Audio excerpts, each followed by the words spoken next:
jukwaa hili la Songwe Dira Forum, ambalo ukiangalia mjumuiko wa wadau waliofika katika jukwaa hili,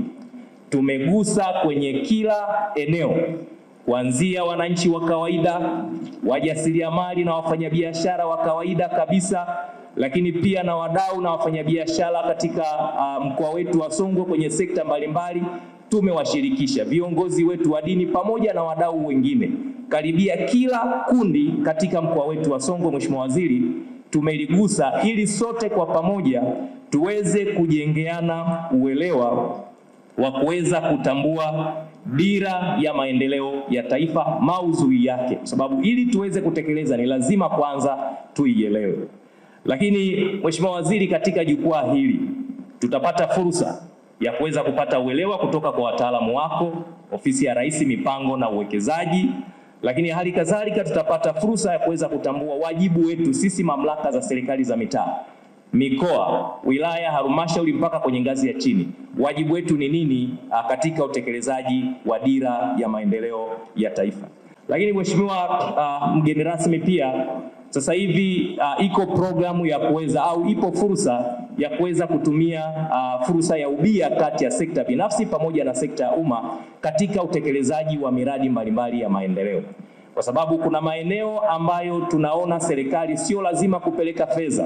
Tunawaalika wadau wa sekta binafsi, wanaweka fedha, tunatekeleza, malengo yanafikiwa, na zile fedha ambazo serikali tungeweza kuzitumia kutekeleza miradi hiyo tunapeleka katika maeneo mengine ambayo yawezekana sekta binafsi ikawa haiko interested kwa ajili ya kuwekeza fedha. Kwa hiyo tutapetiwa uelewa pia juu ya namna gani tunaweza tukatumia fursa ya utekelezaji wa mpango wa ubia kati ya serikali, kati ya sekta ya umma na sekta binafsi kwenye utekelezaji wa miradi ya maendeleo. Lakini tutawapitisha pia wadau hawa kwenye eneo la uwekezaji, ama kwa maana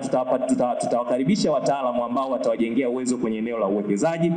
hali kadhalika kwenye eneo la uongozi wa kimkakati, kwa sababu ili tuweze kufikia malengo, manake ni lazima tuwe na uongozi, na uongozi ndio nyenzo za kuweza kutekeleza majukumu yetu, kuweza kusukuma utekelezaji wa mpango huu, hususani kufikia dira hii ya maendeleo ya taifa. Kwa hiyo watapata fursa ya kuweza kuelezwa kuhusiana na uongozi wa kimkakati unaohitajika ili kuweza kutekeleza dira ya maendeleo ya taifa, na tutamalizia na swala zima la uzalendo, itifaki na ustaarabu, ambayo pia nao ni nyenzo muhimu kwenye utendaji wetu wa majukumu ya kila siku.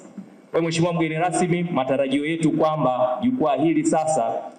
litabadili fikra na mtazamo kwa watendaji wetu juu ya namna gani tunajipanga kwenye kutekeleza dira.